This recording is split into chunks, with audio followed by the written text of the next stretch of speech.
G'day guys, I've just sat down with Fraiser Parry who absolutely massacred his way through the largest 40k event that Canada has ever held, the Edmonton GW Open. We go through every single one of his matchups in detail, breaking down the tactics and the strategies that he used to get these fantastic results with the World Eaters. I look forward to sharing it with you guys, and with all of that being said, let's just jump straight into the conversation.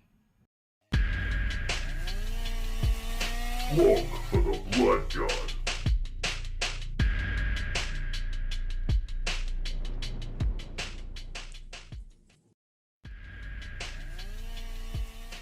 Fraiser, thank you very much for coming back on the show.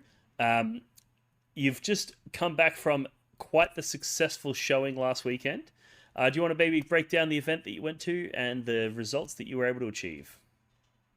Yeah, so I was at the Edmonton Open GT in Canada, and it's GW Open. It was 256-ish players, and it's the largest event that's ever been held in Canada, and it was the first GW Open that was actually outside of the US. So it was a super exciting event, and hopefully we get another Open next year, but we'll see. I ended up taking my World Eaters in Berserker Warband, and I finished in third place. So I won my first 4 games, went to the top bracket, won my first 2 games in the top bracket, lost my third game, and then my fourth game against the guy that lost in the other semifinals, I ended up winning. So yeah, pretty happy with the new book, pretty happy with the result, and excited to talk about World Eaters. Hell yeah. So total of 8 rounds, and those sorts of events are a different beast, because not only do you have that compounding pressure of winning your games, but sustaining that for such a long period can be quite taxing. You know, it's all well and good to go undefeated at 3-round RTT, but keeping that consistent results up is always exciting, and you're always going to verse a broader range of opponents, which is also really exciting and interesting as well. So I really look forward to hearing how you sort of approached this new World Eaters book, because I know you'd had some pretty decent success with the previous book, but what we're dealing with right now is very different in a lot of very important ways. So how you sort of adapted your existing playstyle and your existing lists into this new book is going to be fascinating. And hopefully I can learn some stuff so that I can replicate your results, because they're very inspiring. And I know there's a lot of people doom and gloom out there about this new book, because we did lose a few key components. So it's really inspiring to see people putting up those fantastic results straight out the gate. So did you maybe want to kick off with maybe a little bit of a breakdown of the event? So I know you said it was Games Workshop, so I assume that means Games Workshop terrain layouts. Was there anything particular in that regard? GW terrain layouts. It was obviously like super standardized terrain. It occurred at the GamesCon in Edmonton. So there are 3 games on the Friday, 3 games on the Saturday, and then 2 games on the Sunday. We had the perfect amount of players, so we did not need a shadow round to determine who was going to proceed into the top bracket. But basically the way that GW Opens work is your first 4 games, so your entire Friday and then your first game on the Saturday, is basically, it's just if you win all 4 of those games, then you get put into the top 16 bracket, and then the lowest you can finish at the event is 16th. Yep. If you happen to lose one of those games, or even if you tie one of those games and there's not enough 4-0s, like you could still qualify. But essentially, like those first 4 games, like you're just in a pit with everybody else in the pool, just trying to, even like your scores don't matter. You just have to win the game. And with those 4 wins, you proceed into the top bracket. And then obviously you have your first game in the top bracket, then the quarterfinals, semis, and the finals. It was an interesting tournament. There's a few Warhammer celebrities that made it out. John Lennon was there, Scary with his Drakari were there, and it was just really cool seeing, because I'm in Calgary, which is like 3 hours from Edmonton.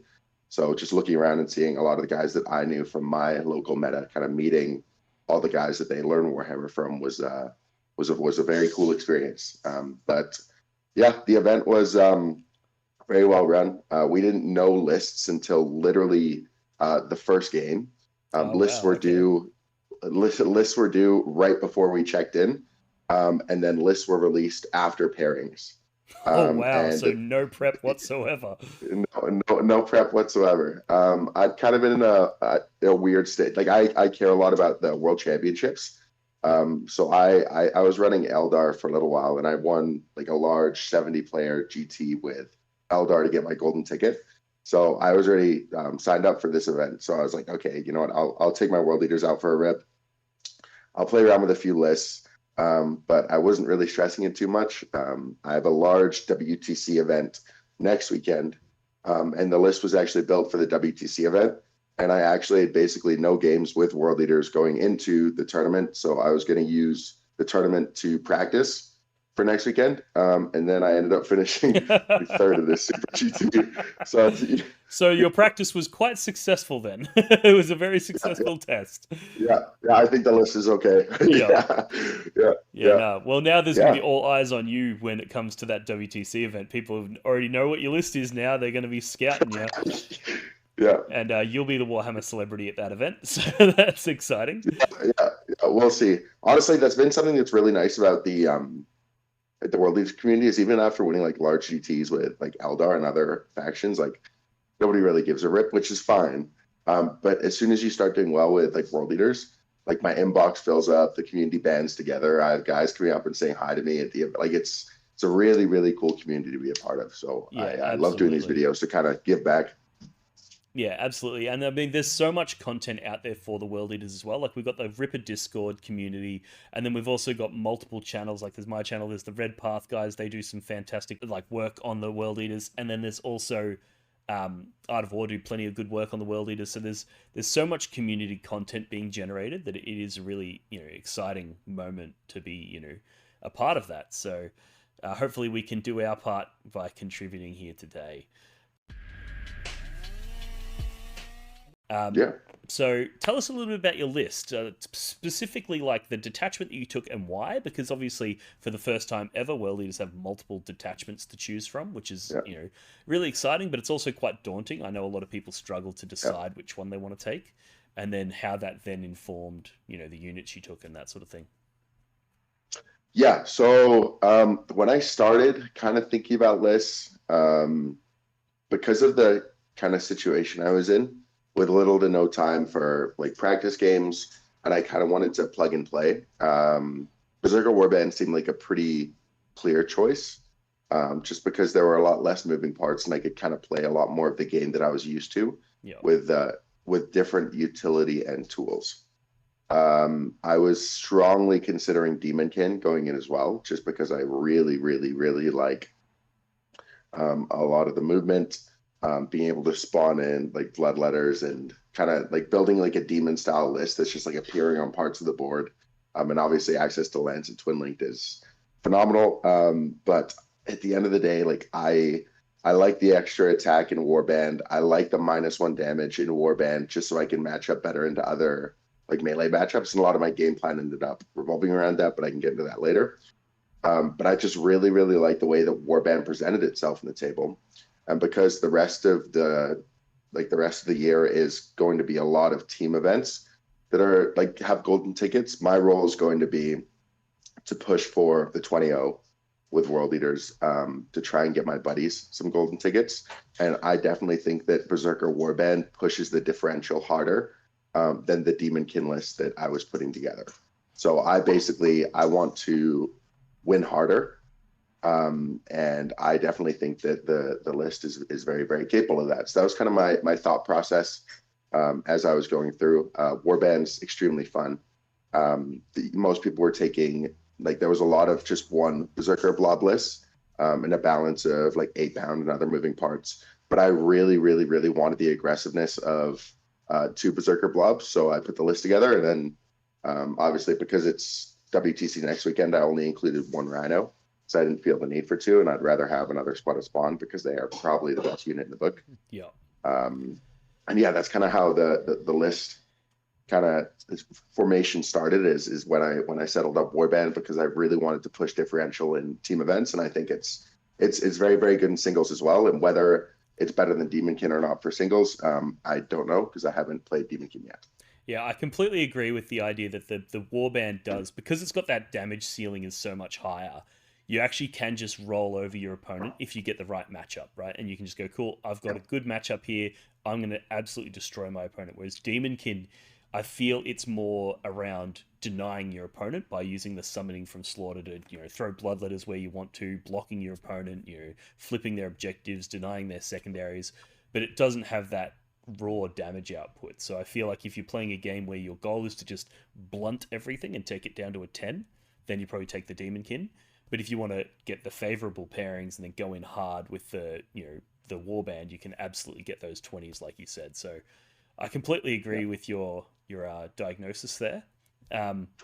So having made that decision and going, you know what, I'm preparing for teams events, so I want to be able to push that massive win. What was your approach in terms of unit selection? I know the one thing that's definitely stood out when I was reading your list was that double Berserker brick. I'm going to go ahead and guess that that's got a lot to do with being able to advance and charge with 20 OC and just turning your opponent's objectives out, being able to blood surge move, get into those tricky spots. But maybe the best way to go from here is to just run us through your list, top to bottom, and talk about maybe some of the decisions that you made, because there's a few things in there that are quite interesting. Yeah. So basically, my list was decently straightforward. I included a Demon Prince, a Walking Prince with the -1 damage. I think that he's essential in Warband. And a lot of your game's going to revolve around just pre-measuring and making sure that basically most, like 90% of your army's within 12 of him. Just so you have access to a 1 CP -1 damage or a 1 CP interrupt. And I honestly think with him in the army, he gives you the ability to be the melee gatekeep army in the game. And like the utility of the cheaper stratagems, then giving him loan up and just being able to stick him out in an objective, as long as he's within 3 inches of infantry, is really, really great. And then of course, like his output is pretty decent as well. Just another model that's part of the strength 10 army. And then I have my 2 leaders of my Berserker bricks. So I have Karn, who is phenomenal. Obviously, reroll hit rolls, wound rolls of 1, stands back up. So ideally, I was trying to, if somebody was shooting him with a lot of volume and it wasn't high volume, I would strongly consider going to ground just to give myself the cover to make sure the squad survives. Because as long as Karn's dying in combat, I know that he can stand back up at the end of the phase. But if somebody can deal with the entire squad in shooting and then kill Karn in combat, I'm just losing like a pretty big piece. Yeah. And most of the time, like after you send in the Berserker brick, you're into a melee army, you're having fight on death active anyway. So somebody's really, really punished for trying to deal with the actual like Berserkers themselves. But I can talk a little bit about that tech later. The kind of decision that I left to the last minute was with my last 2 characters was Master of Executions and the Slaughterbound. I was playing around with where to put the glaive and where to put favored. Because I knew that I had a kind of a weak spot for really, really tough skews. And my thought process was, well, a lot of really, really tough stuff in the game are characters. So I think that I could really, really help myself out with that second brick if I put Berserker Glaive on the Master of Executions, basically giving him, like, because he has full hits, wounds, rerolls against characters, giving him the 3 damage, giving him the extra attack, just would really, really help me punch up into some greater demons, into some big knights. And then basically if I put favored on top of the Slaughterbound, then he would still bump up the damage of the Exalted that he was every single game ingressed in with, but that also gave me the option to start him on the board as almost like a separate 8-bound unit for actions. Then that way I had access to favored. Yep. So that was kind of, I ended up putting Berserker Glaive on the Slaughterbound and favored on Mo. And the final decision on that was, well, Mo's going to be on the board basically the entire time. And the Berserkers are going to do a lot more damage than the Exalted 8-bound will. So I'd rather just have 3 large blocks that I can rely on for damage with the Glaive, Slaughterbound with the Exalted, and then the 2 Berserker bricks with their characters. Instead of just loading out the Berserker bricks, then the Exalted come in, and if somebody is -1 damage, they kind of hit like a wet blanket. So I'd rather just have like the utility of like the 3 units that I can trust to have like good output into, especially like toughness 10 or lower. And then 3 units of spawn. Spawn are absolutely basically a lot of the Warhammer that I teach when I'm helping out my friends is you can control the first 2 turns of the game, and as long as your first 2 turns of the game, they're structured, they're tried and true, and it's kind of like a routine you get into depending on like the army archetype you're playing. Such as I usually deploy here on this terrain. These guys will move here and challenge whatever moves here, and you're kind of reactive to the board state. As long as you have your general idea of what's going to happen in those first couple of turns, barring your opponent just full on rushing at you, it's really going to set you up for success. And spawn really, really allow you to be flexible with that game plan and have a lot of options. So because they can potentially move literally 24 inches before a charge in the first turn, they're going to be there in the list to basically deal with all of your enemy skirmishing units that they're using for early game trading. They're the best skirmish units in the game. They can pick up, even with like sustained and lethal active, they could pick up like light Death Guard vehicles, like haulers and stuff, which is crazy. But most of the time, they're just dealing with the cheap chaff that's there for scoring. And then your opponents are having to use, because you've dealt with the cheap stuff, they're having to use their expensive units to come out and deal with the spawn. And then that's where your army gets to play kind of ball with everything that they have. But spawn are unbelievable. I will never not bring 3 on my list. I'm so glad I dropped the second Rhino that I was thinking of including to bring the spawn, because they were second to the Berserkers. They were the MVPs for sure. Yeah. And then obviously the 1 Rhino that I discussed, 2 squads of regular 8-bound, and then 1 squad of Exalted. So everybody knows why you bring regular 8-bound. Ideally, I was trying to get them kind of close to the Berserkers in the turn that they went in, because I would use a lot of the 6-inch pile in and consolidate to tag multiple units, kill stuff, pile into a separate unit, so on and so forth with the Berserkers. And the 8-bound just really opens up the utility of, okay, now they're going to charge and the Berserkers are going to charge the same thing. Now the 8-bound have killed it. Now the Berserkers can move an additional 6 inches into wherever. And if you know how to structure interior units properly, you have units that move 10 inches. At the end of the turn, they've moved like literally like 24 inches. And they're on your opponent's home objective when they started like just on your deployment zone. So there's a lot of flexibility with the movement. And like the buffs that the 8-bound give are phenomenal. I think 8-bound are miles better than Exalted. But I just really, really wanted the Exalted squad in there for Ingress, because I think that an Ingress threat was really, really important, especially because my entire game revolves around setting up that first Karn brick that started in the Rhino, to kind of engage my opponent's lines on a turn where they couldn't deal with it properly the next turn. So then I can spread out, then I can touch a bunch of stuff, and anything that's falling back. Like there's a lot of stuff in the game, like probably 80% of the game does not fall back further than 9 inches. So then it's like, okay, now you can shoot me. Now I'm in combat again. Now you come deal with me. Now I have fight on death. Like it's like 8-bound and the Berserker skew and all the movement are just phenomenal. And I wanted the Exalted in there just to be able to come in on the same turn that the Berserkers were doing their stuff. To have another threat on the board, just to saturate and maybe deal with something that could easily deal with the Berserkers, like maybe like some kind of like Lehman Russ or tank or something with a high volume of attacks that I knew could pick them up in a turn. Just anything I could do to prevent that. So I really like the utility of the Ingress, and then of course they're being babysat by the Slaughterbound, just so they have the damage output that I need them to have. And then the last squad in the list is just a unit of Jackals, just to sticky my home. Keep screening if the opponent has deep strike, and if not, they're just gradually moving up, and they can act as kind of like a frontline screen after a couple turns, or they can go out and do like some objective in the middle.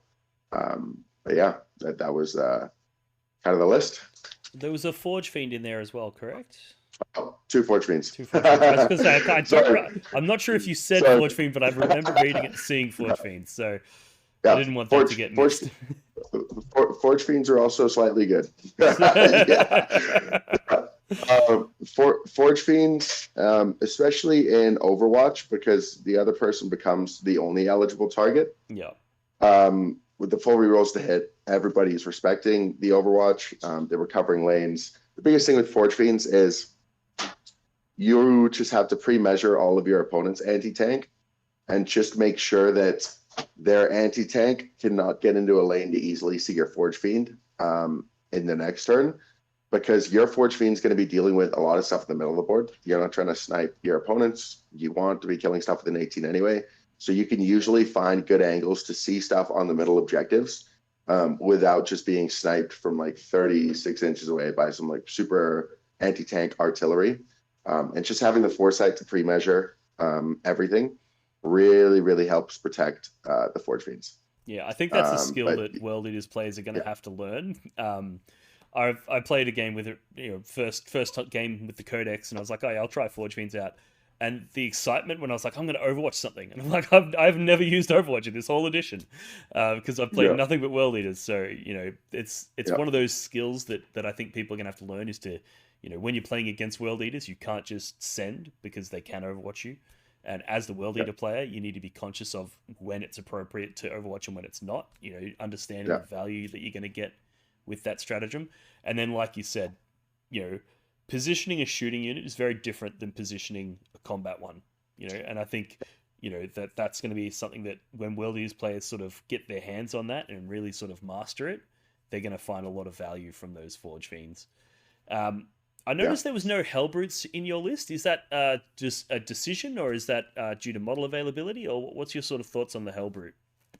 So I'm blessed to live in Calgary, where if I want a list, I just kind of throw it in a group chat, and then I tell everybody what models I'm missing, and then there's enough really, really cool World Leader players and General Chaos players that they can kind of lend me whatever. So it was not a model thing. My Forge Fiends were borrowed. My Spawn were borrowed, my Demon Prince was borrowed, and my Slaughter Town was borrowed. so I was playing solid borrow. Well, because I hadn't been building the army. But I was playing Borrow Hammer for the weekend. Yeah. But my decision on Hellbrutes was, I think they're really, really cool. I can see the application and utility that they have.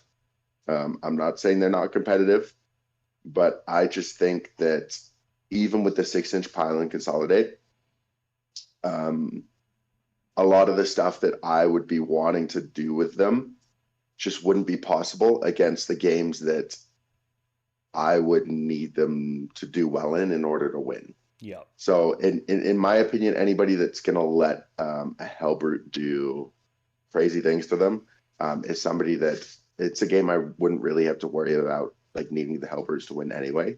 Yeah. And I just think that especially playing like John Lennon or like the Team Canada player that I played in the finals, I don't see a world where they open themselves up to that. Yeah, and especially they're a little bit of a win-more unit, aren't they? I definitely think so, and especially in like kind of like a melee meta, you're still getting hit first, and they do die even with -1 damage. So one of my friends is really, really, really sold on them. His name's David. He's a World Leader player. He's really, really sold on them. But I don't need an army that can win more. I need an army that gives me a chance to play against like WTC standard players. Yeah. And gives me all the tools I need to give me my like player expression. I'll play them in casual games for sure, but I don't see myself bringing them in competitive games. And honestly, I don't think I'd change the list at all after the weekend. Okay, fantastic. Well, that shows that because you play 8 games with a list. Typically, you walk away with it thinking that I wish I'd done the enhancements different, or I wish I'd had one slight difference in the list. So the fact that you've walked away from it confident that you just run the same list, that speaks volumes. So did you want to maybe run us through your games, just 5 minutes or so on each, just who you versed, what their list was, and then a couple of notable moments from each game? For sure. Yeah, I'll keep it super, super straightforward. So my first game was I have my cheat sheets here from GW. It was kind of cool. We got sent to the event and we got a full set of the mission cards, and then we also get kind of what every round and everything was. That's nice. And the terrain changed almost every round as well. So the first mission was Linchpin, Dawn of War. So there was a lot of like long board edge deployments at this open. Linchpin, Dawn of War, and Terrain Layout 5. So Terrain Layout 5 wasn't fantastic for World Leaders, and there wasn't a lot of staging. So my hope was these are the two maps that I could really probably get burned on, because the next one's Sweeping Engagement too. So I hope that I am playing somebody that I can kind of deal with reasonably without having just like a game that basically I just didn't want to be seen by everything in the first turn. Yeah. So everything staging really, really far back. And I just didn't want to end up against an army that could screen me easily and just like deal with all my units. They came to the middle, especially on these terrain layouts in this orientation. So my first game was against Imperial Knights. Okay. And basically my thought process when it comes to knights is I am either killing 0 knights in a turn, or I am killing 4 knights in a turn. Yeah. And I do not want anything in between them, because I have berserkers, I have 2 squads of 8-bound, I have an exalted squad, and then I have like a few like smaller pieces. But like these are the things, minus like the Forge Fiend shooting, and of course like the Demon Prince. These are the things that are killing War Dogs, Armigers, helping to kill Big Knights. And they have a lot more War Dogs, Armigers, Big Knights than 6, right? Yeah. Like they just have a lot more of the units than I do for killing in that matchup. So essentially, I want to make sure that when I am committing expensive units, the things that can deal with knights, or even like half kill or 3/4 kill knights, I don't want there to be enough knights in the table to be able to deal with that. And I don't want them to be able to use the entire rest of their army to focus down everything that I've offered. So it's one of those things where you can't go 1-to-1 with them because they have more units, right? No. So you're right. I think you do need to basically like wind up, power up your punch, and then when you're ready, spring the trap and just go, cool, now I'm jumping out and I'm killing like way more than I have. Yeah. And then hopefully their response back is, doesn't equalize. So I think your approach there is bang on. That's very, very wise. Yeah. And especially in like Dawn of War, it has like the 3 objectives like in the middle of the board, and then we're deployed up here with our homes. Yep. So I know that I'm going to have reasonable access to like everything on the middle of the board, and it's linchpin. So you're going to want to stand on the middle objectives, and you're going to want to keep your home.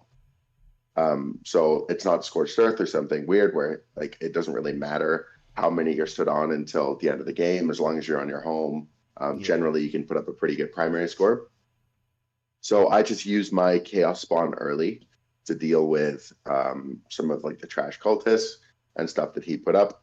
I think he put up 1 small knight onto an objective, kind of where I could basically like, here was the piece of terrain. Here's the objective sticking through the terrain, and here's the knight on this side, and my deployment's up here. Yep.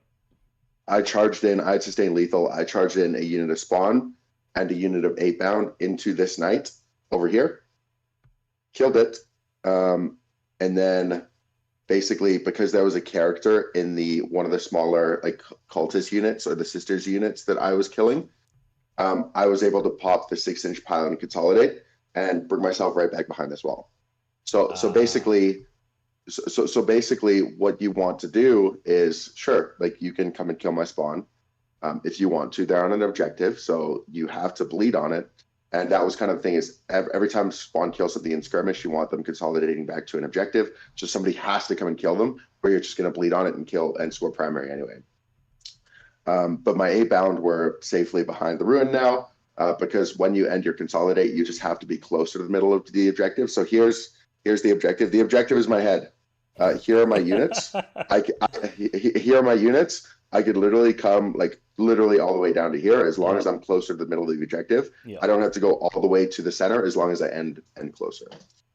So it's a lot of just using that to kind of save your units and get back and protect yourself. And then the spawn are very valuable But those are the units that essentially you were saying, okay, I'm comfortable if you kill these, but you're going to have to come and do it, or you're going to get really far behind on primary. Yeah, they are And then fantastic after bait. Fantastic bait. 100%, 100. Well, there's no solution.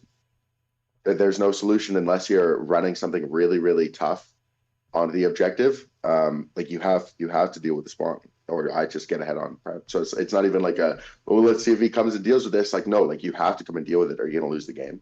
And those are the kind of situations that you need to think about putting your opponents into. And the least amount of units that you can offer your opponent while dealing with the problems that you're having in your turn are absolutely it's the best, right? So yeah, and then he moved everything up, and then because he moved everything up and shifted, I was able to get in a big squad of berserkers with Karn into one of the big knights in his list. He had two. And at the same turn, I charged in like the Demon Prince into it as well, and a squad of 8 bound just to make sure that it died, because if it lives, that sucks. And generally, I make sure that whenever that Berserker squad charges in, the Demon Prince is charging up with it as well, just because a lot of big monsters only have 2 damage on their sweep. So being able to, if the big squad does not kill it, that big squad is super important during my next turn, because it's going to come out and then it's going to, whatever it went into is going to die with, either just because of it or because of other things on the board. And then it needs to exist. It needs to exist on the board. I cannot have my opponent killing it. That is like worst case scenario. If they can, like, if they fight on death, or if they can interrupt, and instead of killing the things that it's going to die to anyway, they deal with the Berserker squad and they kill 8 out of 10 Berserkers, then I've just lost probably like 300 points for no reason, because they're going to be able to pick it up super easily in shooting and then just deal with Karn and melee. So having that Prince up there means that I can use the -1 damage, which means that whoever's going into me is usually using the strike. And when you're using the strike, you don't have as many attacks, so you're not going to go into the Berserkers, because you know that I have that utility, and you can kill my 8 bound, that's fine. But at this point in the game, I've killed a War Dog, I've killed, well, an Armiger, I've killed some of the small stuff, and I've killed a big squad of, I've killed the Big Knight, and then he moved up way too far. It's the first game.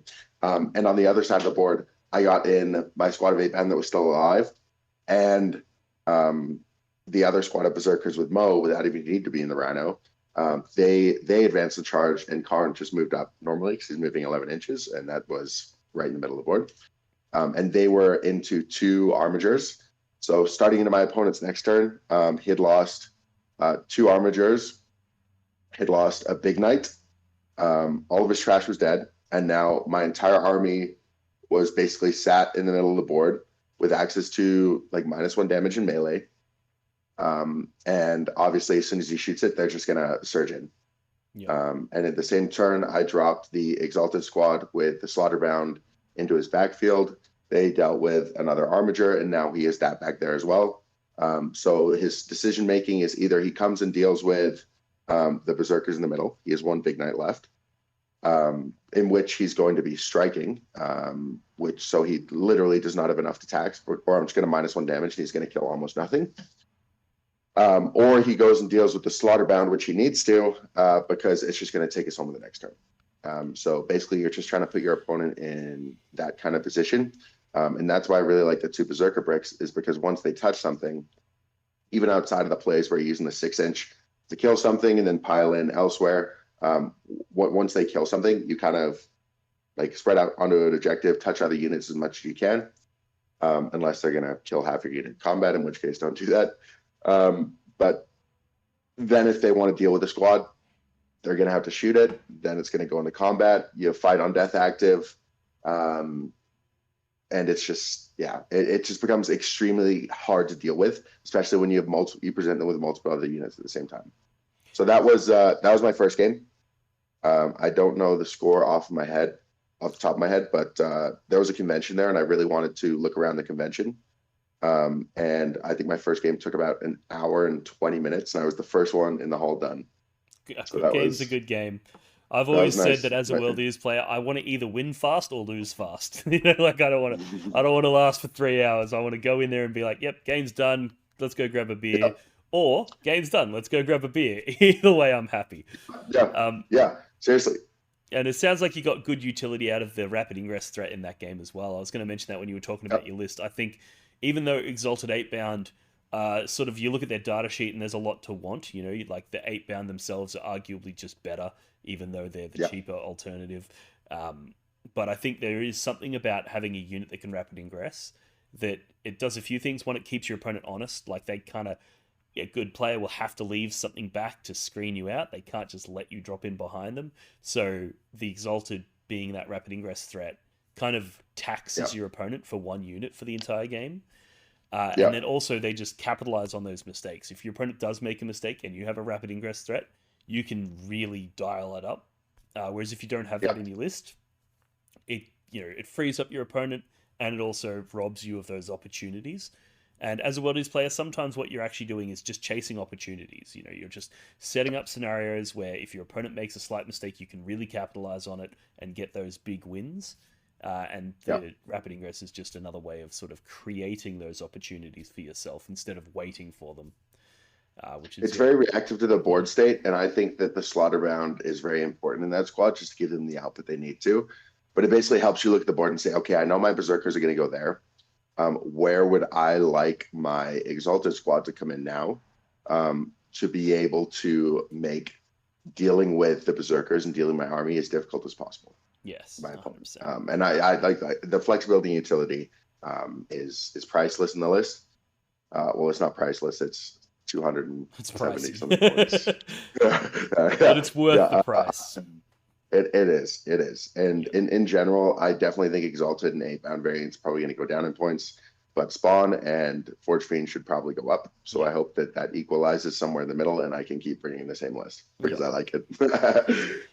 Yeah, I agree. Yeah. All right, so nice, a decent sized win for your first game. That's always a good way to start the event. It builds the confidence. It gets all the rust off, and like you said, you hadn't played the World Eaters for a long time, so it's good to hit the ground running. Who did you play into on the second round? In the second round, I played into a Chaos Knights player. So I'm playing all the Knight variants. Was this the new Codex, or was this using the existing index rules? This was using the existing index rules. Yep, fantastic. The cutoff was, I believe, a week before the event. Yep. So makes sense. Enough time to catch all of the nerfs and changes. Yep. Not enough time to get the new Codex. So next was Supply Drop and Sweeping Engagement. I can kind of hold up Sweeping Engagement so everybody can see kind of what's going on. And that was on Terrain Layout 3. He just had a crap ton of cultist squads. And he basically just tried to move block me right off the first turn because he's used to World Leader players just like kind of running the game down his throat, which has helped me a ton. People are so used to World Leader players just trying to run them over that they're putting their armies in bad positions in the first turn. So if you're playing like a patient, calculated game, and then as soon as there's an opening, that's when you go. Like people aren't really ready for it, and especially because I was like score diffing my opponent so hard in the first few rounds, and having like literally, I was also the shortest game in this round out of like, I don't know, 130 tables. Yeah. People think that I'm just like, and then like super trying to deal with everything super quickly, but that's not true. I wait for my opponent to make a mistake or give me something that I think is important, and that's when I go. And it really helped in the later rounds because a lot of my really, really good opponents thought that that's what I was doing, was just like absolutely. So they were insulating me and giving me like free secondaries, like move, block me, screen me. I don't care. I'm not trying to hit you in your own deployment zone in the first turn, and you're just giving me free units to trade. And then my spawn need to go out and stand on the objectives anyway. So now I'm glad that you're just giving them value by being able to kill points and then come back and like sit on the objectives, right? Yeah, there's something really fantastic about like when you've got all of these powerful units, like your big 10-man Berserker units, your 8-bound units, your Forge Fiends and stuff, and you have it all hidden, and then your opponent presents a few different threats to you, and you just respond with the spawn to just like one of them. And you keep everything hidden, and your opponent looks at you like, what?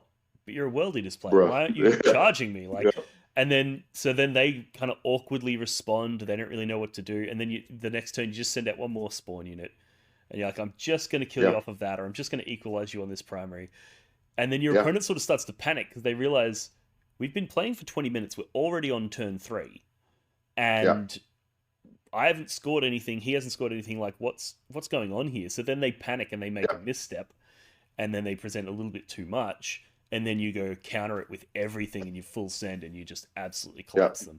And it looks like you were playing hyper aggressive from the start, but in reality, you played one turn of hyper aggression. You play a lot of casual, a lot of cagey sort of stuff earlier in the game. Yeah. Like if my deployment zone's here, like all the objectives are right here. So why would I need to be over here in the first turn? Right. Exactly. Like this is where all the scoring in the game happens. And I guarantee you that like my Karn unit in the Rhino that's like sitting back, like hovering back here, or even my A-bound can reach anything that you put on the objective in the turn. So the fact that you're giving me screening units early that you should be using to put in front of your unit so I can't actually charge into them and protect yourself on the primary. The fact that like you're giving me those early to try and prevent me from just getting into you turn 1, I appreciate. Yes. which is so the Chaos Knight player, he had 70 cultists, which was 5x10 and then 1x20, and then a sprinkling of knights, and essentially it was just the same game plan, clearing up all the small cultists. He actually gave me his big knight in the first turn, which was a really, really big mistake. He moved him forward too far when he went first. And then I dealt with the cultist, and then with the 6-inch pile and consolidate, I basically double charged the cultist, made sure the cultist died. And then I was able to get into the big knight, and Karn and a squad of 8-bound were able to pick up the big knight with lethal sustained. Because again, I don't pick a 6-inch pile and consolidate on the table. I'll wait for somebody to give me a character, and then I'll say, okay, this is the potential to be my go turn, because somebody's given me this character, and whether I could access it through like some kind of ingress or either just like a regular charge or extending or double charging, I want the character or the monster to die, because then I can proc my ability to 6-inch, and then that's when my mobility opens up throughout the entire army. But I need the lethal sustained in the knight matchup basically all the time, just to make sure that I have the volume of the damage to kill the knights in the first place. So it generally, the knight matchups, again, pretty straightforward. If you give me a big knight, I'm 100% down to kill like 400 points in the first turn, and I'll commit units to that. But if somebody's just offering you small knights, Forge Fiends are a great profile into War Dogs. They're going to be even better when they go down to T9. But they're not going to kill it. Expect it to do like 6 or 9 damage, and then you can just use like an 8-bound squad or like something smaller just to mop it up. Basically, you're just trying to that's the early game, is focus firing units when you can keep them in a position where your opponent can't just immediately pick them up back. But the more War Dogs you can kind of like quietly deal with behind cover without overextending and exposing too much, is great until you get offered 3, 4, 5 in a turn. And then obviously, like we've talked about what you should be doing in that situation.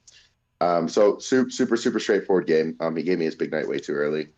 And then I just don't think the cultist units and list is really that competitive, because again, he tries to screen me with everything.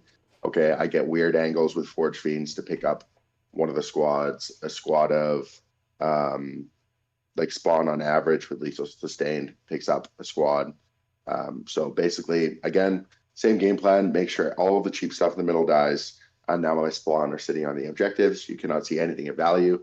And my entire army staged up behind terrain. And I've pre-measured all the angles to make sure that if my unit is here, I am measuring a laser pointering this angle, and I've seen that your unit can move to here. I am not moving anything in that line, and I'm staying out of line of sight with all my important stuff. And I've just used my cheap crap to deal with all the other cheap crap in the middle. And somebody has to start using expensive crap at some point, and just make sure it's not you. Yeah, and we have some of the best cheap crap in the entire game. Like those. I think we have the best cheap crap in the entire game. Yeah. Our Well, expensive crap unless might you not be as good as consider, others, but our cheap crap is yeah, fantastic. So yeah, I was gonna say actually a great unclean one probably falls under the cheap crap category for 250 points for yeah, for some reason. But yeah, no, skirmish units. I definitely spawn our spawn are the best in the game, yeah, and I stand by that. And I will never not bring three in your list. And if anybody is listening to this and you're not bringing three in your list, you should really be doing that. yeah. It's one of the places I start. It's three spawn. You need Yep, Khan and his berserkers. You need yep, a rhino for them, and you need jackals. Those things are mandatory, yep, and then from there you can flex in a few different directions. But yeah, I completely agree. Those spawn because, especially in the Berserker Warband, right? Because you've got the sticky yep, objective strap. Being able to just go, there's spawn on this objective. You have to deal with it. You can't just shoot them off, which means you have to come in, which means you're bringing yourself into the threat range of all my other stuff. And it's one of the yep, ways that we get around the fact that we don't have like army-wide advance and charge anymore. We don't have a lot of yep. those sort of auto 6 advance tricks that we used to use. Now the way to fix that, in my opinion at least, is to use bait to pull your opponent closer to you. Yeah. Making Well, them that, closer to you is the same as being able to have that extended threat range. So yeah, that's the and strategy. realistically, that's what I was doing in the first place, even with the index. And that's a lot of the reason why I like Warband is having like the sticky on death, and people can't just shoot you off the objective and then forget about it, Yeah, right? Well, they can't in Demonkin, but then you're spending a squad of bloodletters to come down yeah, there. correct. And obviously, you're not going to if somebody has like a second squad lined up. Yeah, And yeah, you want to be using them offensively, ideally, instead of defensively. So that's why I really, really like Berserker Warband because the same kind of game plan that I had that, again, won me my golden ticket last year that I went 5-3 at Worlds with, it's still there. yeah. The And I same game think plan. We have some more tools. I think in the same way that we were saying how the Hellbrute is one of those units that it's kind of a win more. If your opponent makes a mistake, it can really run away with it. I think the Khorne Demonkin is similar in that if your opponent misjudges that summon from Slaughter stratagem, and you're able to defensively summon some Bloodletters in a position where they're also optimized for an aggressive attack next turn, and you're able to use just 1 CP and a 90-point unit of Bloodletters to get like a 15-point swing in victory points, that can be absolutely devastating. But top tier players are going to make sure that they sequence things in such a way that that's difficult to pull off. So I think you're going to see, the Khorne Demonkin list's probably going to go, 3-2, 4-1 really often, but it's going to win games early. But then when you get into those hairy games later, it's going to struggle. Whereas I think the Berserker Warband's probably the inverse of that, where it's like it goes really good into those top players, but it's maybe a little bit more vulnerable to those less competent players. But yeah, I think you're absolutely right on that. All right, let's jump into your third game. What was the faction? What were they running? Third game was Orks, and this was my first game on one of the stream tables. I believe that his name was Jason, super nice guy from Alberta. Always nice playing one of the local guys. But it was Purge the Foe, Hammer Anvil. So I'll kind of give that demonstration. And then these, so you're actually gonna love this. So somebody at GW thought this was really funny. Mission 3 was terrain layout 7, Mission 4 was terrain layout 8, and Mission 5 was terrain layout 8. So I've made it past people have lines of sight on me terrain like the first couple of games. Yeah. And now I was into I hope I play everybody good right now. Kind of level of terrain. So it's Purge the Foe, Hammer Anvil. Orcs aren't in a great spot right now. Particularly and in general, on Purge the Foe. Yes. They do not like that and mission. in general, World Eaters are the new melee gatekeep army in the game. And what I mean when I say that is there's not a whole ton somebody can do as a melee army. If you are killing assets in your turn, and then you have army-wide fight on death, and then you are also killing assets in their turn, and everything, again, is strung back to the prince if I can, just within 12 inches. 12 inches is a It's a decent quite a distance. long space on the board. Yeah, literally like well, it's more than a 24-inch bubble because he is a base size. Mm. Having that 1 CP minus 1 damage, having that 1 CP interrupt somewhere, having a free heroic, and like with army-wide fight on death just makes it impossible to deal with in the melee matchups. And the easiest thing with Orks was he has to come to the middle again because that's where the objectives are. And I just had to make sure that basically I wanted to double charge his trucks because he has 2 units of good stuff in the trucks. And then when I would double charge his trucks, I would say, because like a lot of the time I would not have the 6-inch pile and consolidate. And if you don't have the 6-inch pile and consolidate, this is how you touch things that are in vehicles. You put something in that's going to kill the truck. You put something else in that's there to kill the units inside. Okay. And what you do is you say, theoretically, if I were to kill this truck right now, this is a truck. If I were to kill this truck right now, here's one of my units. Here's another one of my units. Could you please set up your units inside within 3 inches of the truck for me so I can see visually? And your opponent will do this. It's something you can ask them to do. And basically what you're trying to do is these models that charge in, you are trying to make sure that they have just enough room to fit everything within 3 inches of the truck. Because as soon as they cannot, then they get to 6-inch, right? Yep. Like yes, they're rolling dice to like it's on a higher number. Basically, like 1s and 2s, they evaporate. But you want to make sure that when you blow up this truck, everything can fit within 3 inches that's climbing out of it, so your next unit can get into it very, very easily. And the nice thing about popping things in transports is when you kill things in transports, they're then battle shocked. So nothing's using defensive stratagems, nothing in there you have to worry about an interrupt or anything. And even if something's fight first, that's coming out of a vehicle, because your unit is here, coming out of the vehicle's gone, your unit was here, lined around the vehicle, their unit's here, that's fight first, sure. Orcs don't have fight first, but this is just a demonstration. Your unit activates, and then they pile in an attack, and because you're already activating, they don't get to use their fight first because you're literally already in the middle of an attack sequence. So it's a really, really nice way to get around fights first. But again, the nuance in that is making sure that your opponent is capable of setting up units within the 3 inches, because you don't want them to be able to 6-inch. Yeah, So there's a few things to note on that. Is one of the challenges is if they have 2 units, they can disembark 1 unit in such a way that it blocks the second unit. So I think you're absolutely right, is that the way to do this, and you're right, you absolutely can request this of your opponent, is you can ask them to get out the models that are embarked and place them, and so that you can work out where you want to place your models. And then you've just got to make sure that when you complete your charge move that you're not filling the space that their models are going to be in. And then, like you said, because a fight includes a pile in, a making attacks, and a consolidate, even if they have fight first, you're not within engagement range, so they can't be selected. So then you select your unit, you get to do a full fight, which includes a pile in, a making attacks, and a consolidate, before they have that opportunity to select their unit.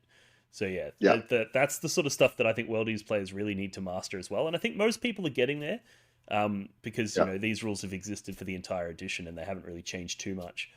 But dealing with transports as a melee army is very, very difficult if you haven't figured out these tricks. So appreciate the demonstration. I think people will find and a lot of it is stringing back your units as well. Basically, when I'm lining myself up for a charge, if I don't want to be able to completely wrap something, my units, instead of moving up, let's say this is here's the truck somewhere over here. Here's my Berserker squad coming out. It's not moving as a clump. Yeah. My Berserker squad, when it comes out here, I'll have like the character and a couple of the heavy weapons up here.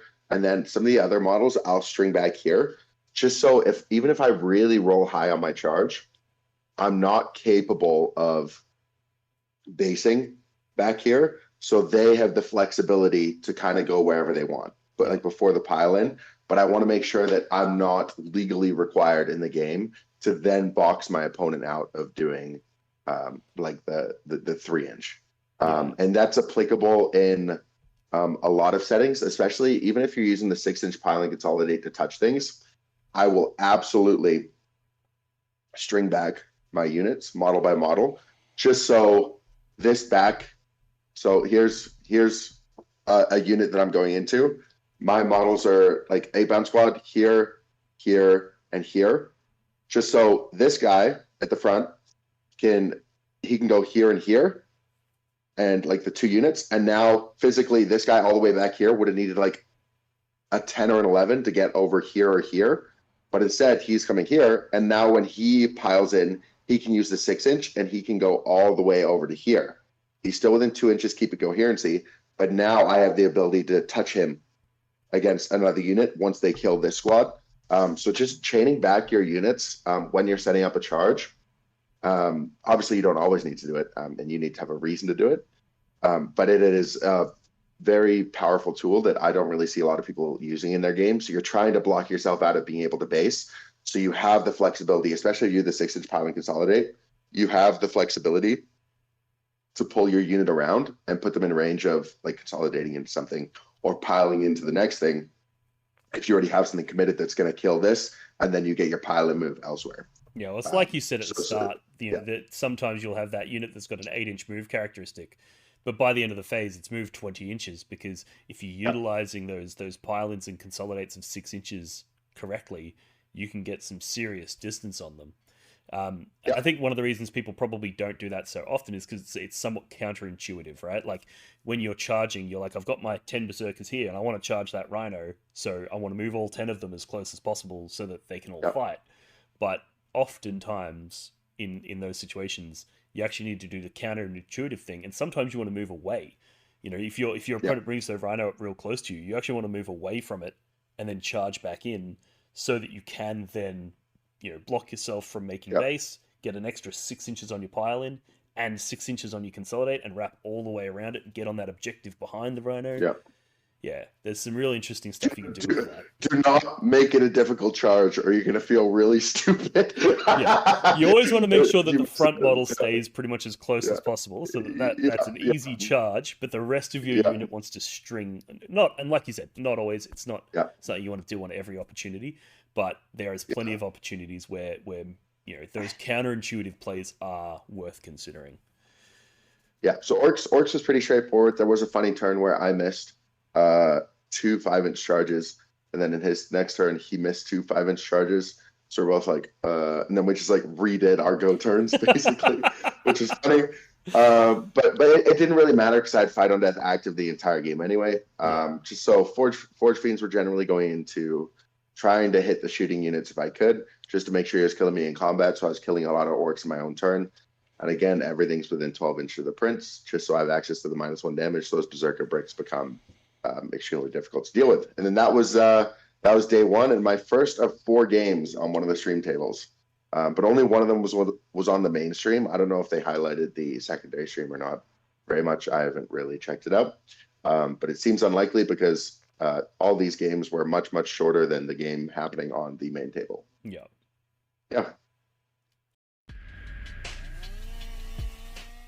So we go to day 2. This is the last round of kind of like the big pool where everybody's hanging out with each other. And it is Terraform Crucible of Battle on terrain layout 8. So that is what that looks like. And I am playing against Votann. A Votann player. Unfortunately, we both deployed basically everything on the line because I think he wanted the opportunity to scout forward if he went first. And get some angles, which I made sure didn't exist. Even with full movement, only onto the Rhino. And even that was only with 1 squad, so he wasn't killing the Rhino and then everything inside. But because his bikes were on the line, I told him the movement on the spawn, and he just didn't really respect the spawn enough. And then 2 of my squads of spawn were picking up the only 2 squads of pioneers that he had in his army in the first turn. Did he not have Jaegers? And he did have a squad of Jaegers, but the Jaegers went backwards as soon as I got close to them. And the spawn, like literally, like that, like the scout, I went as close as possible on the one side, because he clumped up the Jaegers down here. I could access bikes up here anyway. He hit the squad of Jaegers, and then he had the bikes move back over here. The spawn nailed a 5 on the advance, so I rolled the advance before they move, obviously. And then they got within a 6-inch charge of these bikes over here. And then actually the squad of 8 bound come down to deal with the squad of Jaegers, because it was now sitting just outside of my deployment zone on this bottom objective just over here. No, it would have been this one. He was on this no man's land objective just over here. Yep. And because of that, I was able to get the 8-bound in, piled in the last 8-bound to get myself within range of 6 inches of the spawn. So the spawn are hitting on like better. So I gave the spawn at the top, I gave the +1 AP to, because if the bikes are dead, I think I win that matchup immediately because he has no mobility. So I made sure the top ones had the +1 AP, deal with the bikes. The bottom ones that were down back here now into the bikes, they just had the +1 to hit from the 8-bound being there. And in his first turn, I picked up both squads of bikes, the squad of Jaegers, and he could see one squad of 8-bound that was on his objective, and 2 of my 3 squads of spawn. And that was it. And I was basically hidden on one no man's land objective. I was not in the middle of the board, but I had started to terraform that one at the top already, which he wasn't going to get to because it was terrain layout 8. Playing Votann is very rough for them on terrain layout 8.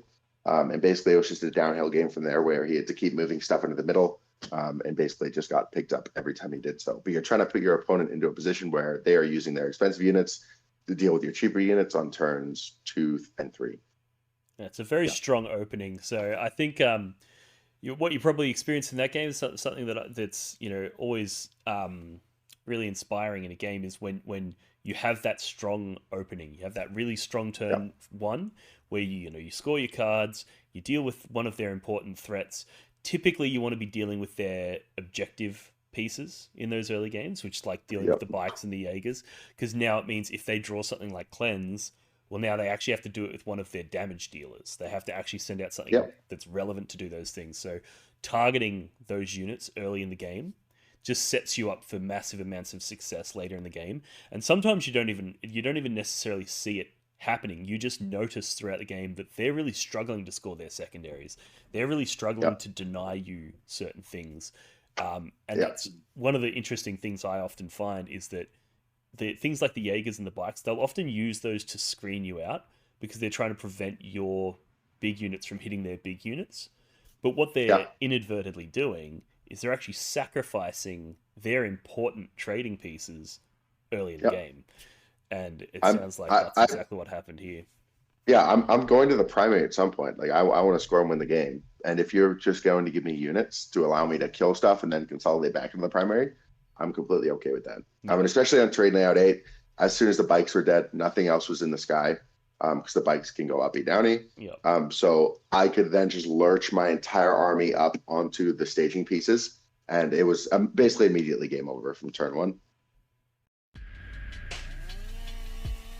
The next game was against a friend of mine. I played him on stream in the Calgary City finals a few weeks before with my Eldar against his Creations of Bile list.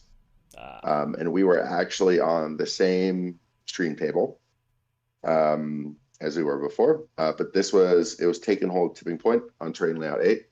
So I was disappointed that my 2 games on Terrain Layout 8 were spent into Orks and Bile instead of showing a shooty army who's boss. But basically the game started really, really poorly. When he went first, he moved everything up basically into a good staging position. He's a good player. He's top 10 ELO in Canada. He's like, because my ELO degraded after Worlds because I didn't do an event for like 4 months. So I think he's actually he's like 1 spot above me, right? It'll change after this event. I'll go above him, but it's fine.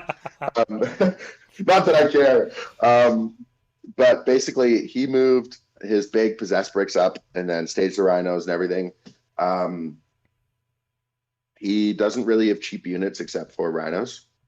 So I knew as soon as the rhinos were dead, then he doesn't really have anything to score with. But I missed.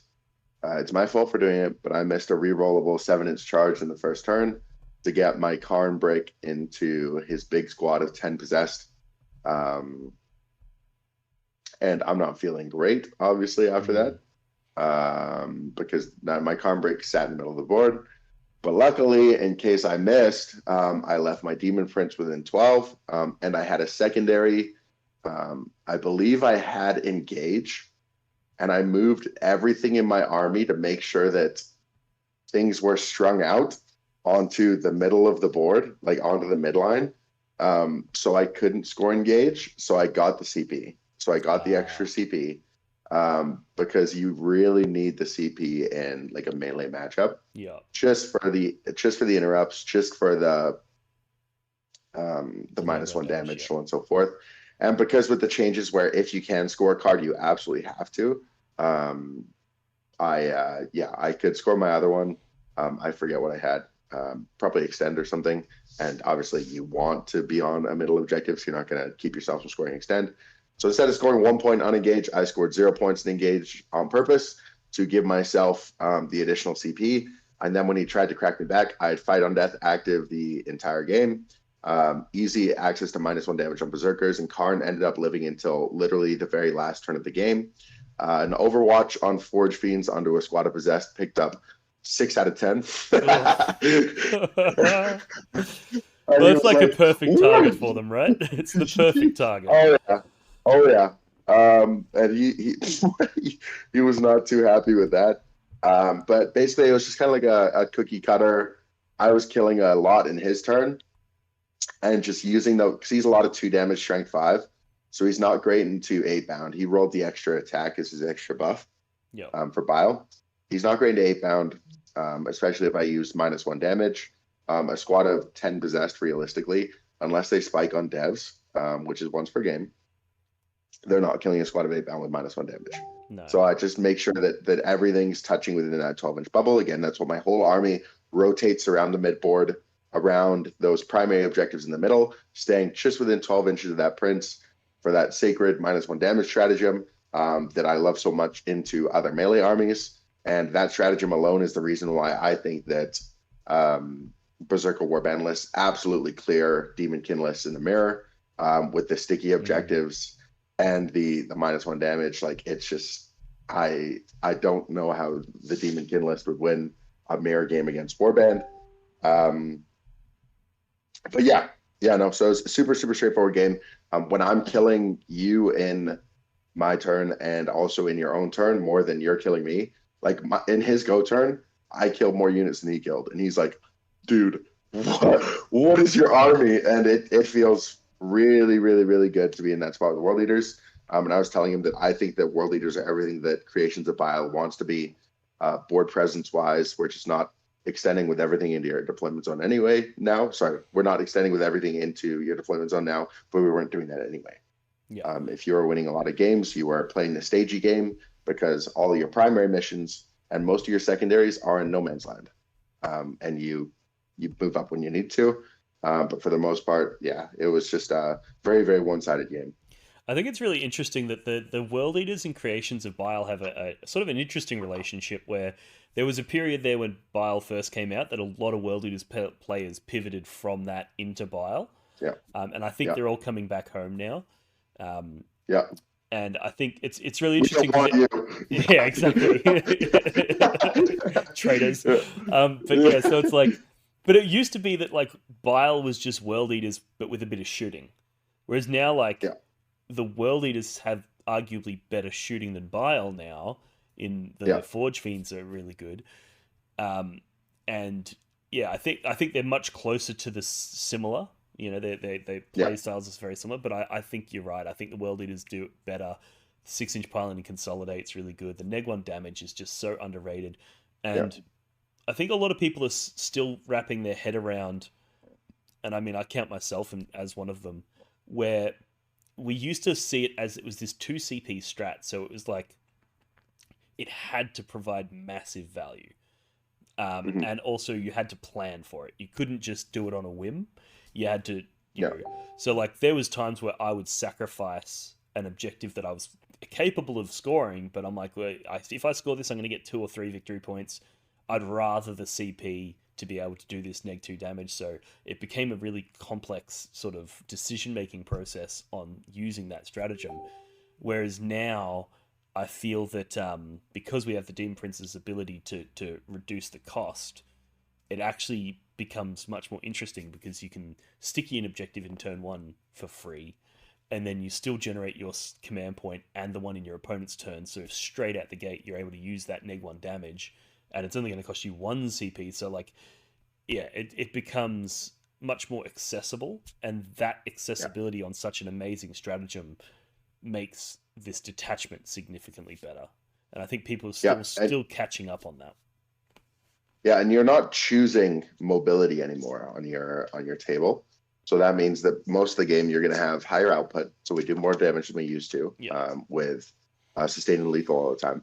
But you're also going to be able to keep up fight on death, like much easier. Yeah. You don't have to choose between either being able to extend in your next turn or just surviving your opponent's turn with a fight on death and a feel no pain. Now you don't have those options. So you do more damage than you used to, and the table's a lot more concentrated.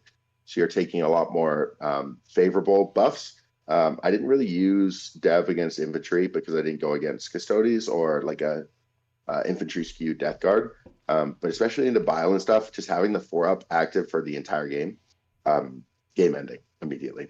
Yeah, it absolutely can be. I think the Dev Wounds one is also slightly less relevant in the Berserker Warband because you have access to the +1 AP stratagem. Mhm. You know, if you do need to push through those 2-up saves, you can just go, cool, Berserkers are all AP1, spend a CP, they're all AP2, Yeah. I'm pushing you to your invulnerable save anyway, I'm pretty happy. Whereas I think in some of Yeah. the other detachments where you don't have the access to that AP, and you're like, oh, if I go into a 2-up save and they Armor of Contempt, they're getting 2-up saves against all my Berserkers, then the Dev Wounds becomes, like, critical. Yeah. But I think in 100%. the Warband, you don't necessarily need it, so you are definitely spending a lot more of the game with the sustained and lethals, which is, you know, especially on Khan's unit with the access to the re-rolling the ones to hit, is really cool. So this is the quarterfinals. Last game of day 2 was on Scorched Earth, Search and Destroy. So that's what that looks like. And I was playing Grey Knights. A very good Grey Knight player from Edmonton. So he was a local guy. Basically, he said it never lost to World Leaders. Actually, I had like 5 of my opponents this tournament said he never lost to World Leader. So I know what the heck everybody else is doing. Sounds to me like they were just trying to psych you out, mate. They were trying to get in your head. I was talking to John Lennon, and he's like, "Oh, I played like the World Leader matchup with Amber Children like hundreds of times."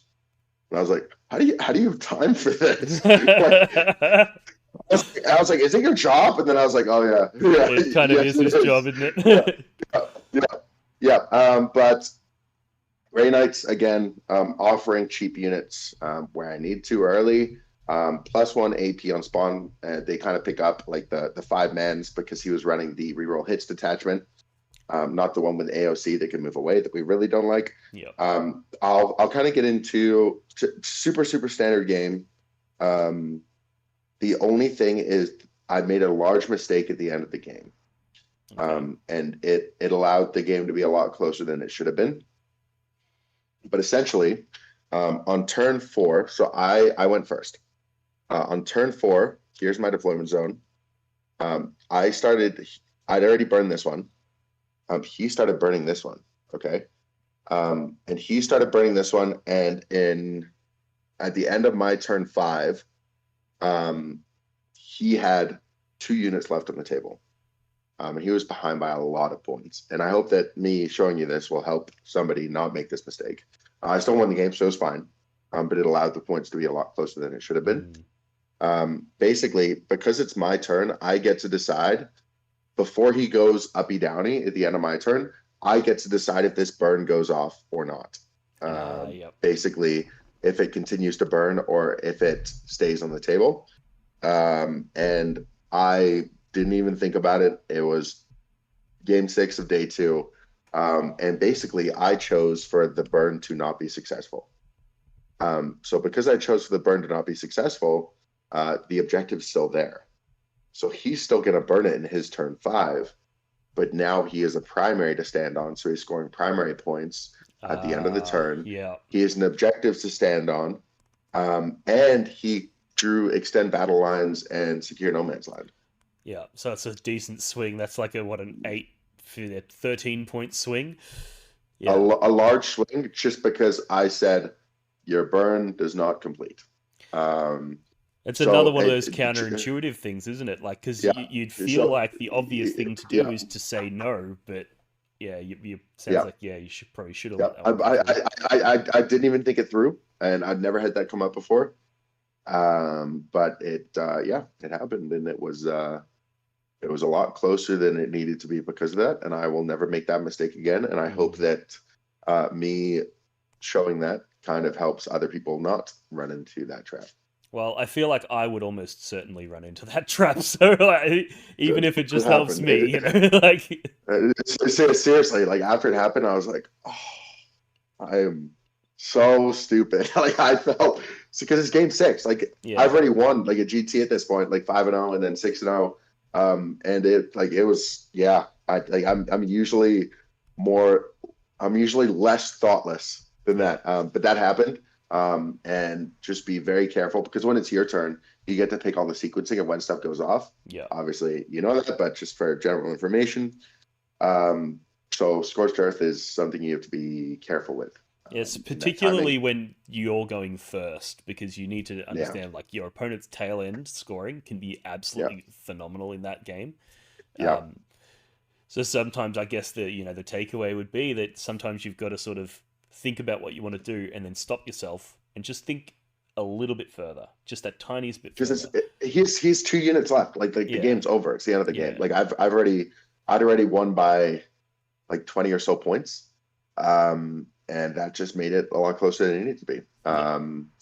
He actually because there was 2 models in the unit, and he spent a CP to auto like pass his battle shock. Yep. So he actually rolled the battle shock, and he rolled snake eyes on the dudes in the middle. So it didn't matter anyway. But no. So do not make that mistake. And that was going into semifinals now. And I was playing against a local guy called Jake. And Jake leans heavily on stat check armies. Not trying to take away anything from him as a player. He's just always relied on like data sheets and his opponents just not being able to deal with it. So he was running a Greater Demons list with 2 Great Unclean ones. One of them has the Endless Gift and Rodigus as well. Okay. So 2 Gloves and Rodigus. And 2x6 Blood Crushers. A handful of there was 2 Beasts of Nurgle, and then Plague Bears and a squad of Fleshhounds. This game was on stream, and I got like the main GW stream, and I got absolutely dumpstered. My God. Well, those Great Unclean ones are very difficult to shift, and even though the Berserker Warband does have a really high damage ceiling, they're one of the few things in the game where it's like, we have to throw almost everything at that to kill it, and sometimes even doing that doesn't work. Yeah, so it was sweeping engagement on Terrain Layout 3 and Terraform. So I don't actually think I have the card for that, but it was basically a similar layout to like this, except the 3 objectives were like basically there, but it was Terraform. And he moved up, and I can actually keep demonstrating on here. Here's his deployment zone. Here's my deployment zone. He moved up the Great Unclean one with the Endless Gift on the edge here, 2 Glows onto here, and a Beast of Nurgle into the middle. Yeah. So I line up a Forge Fiend to be able to shoot the Beast of Nurgle off the middle. And his first turn draws, he went first. His first turn draws were extend battle lines and secure no man's land. Oh yeah. And I was like, oh, and mine were sabotage and bring it down. Oh no. And my problem is he was demonic incursion. So basically, if he holds 2 out of these 3, then he's going to be able to 6-inch all the way along my deployment zone with blood crushers, whatever he puts up at the end of my turn, could be a glow, and literally just stuff me in my deployment zone while all of this is terraformed. So I basically automatically lose the game if that happens. And I did not want that to happen. So I committed to the Endless Gift instead of the 2 on one side of the board, which I know is bait. For the record, I do know better. But I felt like I was in a position where I had to, or I was just going to get the game shoved down my throat. And at least this way, even if I don't kill it, I can get it really low because I'm committing 3 units. And my Forge Fiend theoretically is going to kill the Beast of Nurgle easily on the middle objective. So then he will not hold more than me because I moved a squad of spawn up there as well. Yeah. So then he will not hold more than me. So then he will not be able to 6-inch literally my entire army. Yeah. And with a squad of 8-bound, a squad of Mo with the 10 Berserkers, and a squad of Spawn with Sustained and Lethal, I did a total of 2 wounds to Glow. Far out. Which is like... the whole chat in the stream was like, what? Just like my rolls were like average, but his were like 80, like on that one turn, 90% 4-ups. Throughout his invols and his feel no pains, like it was absolutely pushed. And it makes me feel better because even if I staged for another turn, if he rolled like that when I go into Grow anyway, I'm not going to win the game. And then Blood Crushers just came down and dealt with the Berserkers over on that side. And obviously, the Blood Crushers getting to the Berserkers the last thing I wanted in that matchup. But he went first, so I couldn't move anything up to block the Glow from getting onto the objectives. The last thing I wanted was to have a Glow go up in the sky, and then basically like have Rodigus or a Glow, and then 2 squads of 6 Blood Crushers hold me in my deployment zone when everything else like sat in the middle. And on top of that, the Forge Fiend did not kill the Beast of Nurgle in the middle. He put it onto 1 of 7 wounds because he passed 4 out of 6 5-ups. And that living as well just meant that he could still 6-inch basically wherever he wanted. So then the Blood Crushers could come in, deal with the, and it was not a great game. I got pushed in a little bit. I had a very similar experience at WTC last year against that Great Unclean one with the Endless Gift, where he pushed it out into the center of the table, and like you, I was like, "That's bait. I know that that's bait," but I drew Bring It Down and Area Denial, and he was on the center, and I had the exact same thought process. I was like, I know it's bait, I shouldn't go for it. However, if I don't, he's going to get a 15 primary. Whereas if I do, I can get massive amounts of my secondaries and deny him the primary. It's like it's a 20 to 25 point swing if I can pull this off. So I just sat there because WTC is 4-hour round. So I just sat there and crunched the numbers. And I was like, you know what? On average dice, I just get it. By throwing Khan and his Berserkers in, a unit of Terminators, a unit of 8-bound. If I throw all that in, on average dice, I just get it. And I didn't even get him below half. And I was like, oh, wow. I guess that's what happens sometimes. And then he just rolled me up. It's brutal. Like, how many points is Endless Gift? Like 40? At the time, I think it was only 20. Like, it's, it used to be real cheap. To literally staple another Great Unclean one on top of the Great Unclean one. Yeah. Like, they have literally 80 ablative wounds for under 300 points. It's insane. Who is writing this? Yeah. it's crazy. I definitely think that's probably, I don't want to say it's our worst matchup. It's tough. But if you can kill them and get on average dice, and you're not wasting assets into the Endless Gift, it's possible. It's one of the reasons why I think having a single Hellbrute is probably a good tool, just because those really, really tough things, being able to charge it, fight it, it fights you back, you maybe neg 1 damage, it doesn't kill you, then you get to fight it again. You know, The that only is one issue of with the things. that Yeah, is a great unclean one will absolutely kill a Hilbert in combat now. yeah, Like true. Because their damage went up, didn't it? Yeah, his great unclean one picked up my Demon Prince in yeah, one turn yeah. with -1 damage. Mm. Like, and it wasn't even close. So I like Mauler Fiends, but then you're just losing value into all your other matchups. So Yeah, there's just not much point. And it'll come down to if I can go first, then I can move block him from getting on a primary. Then it's less impactful, and I can hold out the game until turn 3 when stuff needs to come down onto the table. And then it's a very different game. But that's just what happened. maybe it's the Yeah. return of Angron is what's required for this one. But even he doesn't do it. He does not kill it. No. No. He'd kill a regular glow, Yeah, just fine, which is nice. But yeah, no. So that was that game. I was feeling fine. Like, I wasn't really stressing throughout the tournament. Like, I didn't even read anybody else's list the whole way through. Like, after I get my golden ticket, I'm not very invested. yeah, Well, I still play the game that I know, and I'm not going to play worse. But I'm just like not like having sleepless nights in between yeah. days and like being super invested in the event. So I'm playing a gentleman called Stu Angel, he's part of like the WTC Team Canada squad, and he's normally on GSC, and he's bringing his Death Guard, Yeah. and he lost to John in the semifinals. They had a pretty close game, and he, yeah, in general, his macro strategy in the game was wrong. Basically, he tried to insulate me in my deployment zone because I've been kind of like dumping on people throughout the tournament. So he thought that I was just going to push up and try and take everything. But we were on search and destroy and hidden supplies.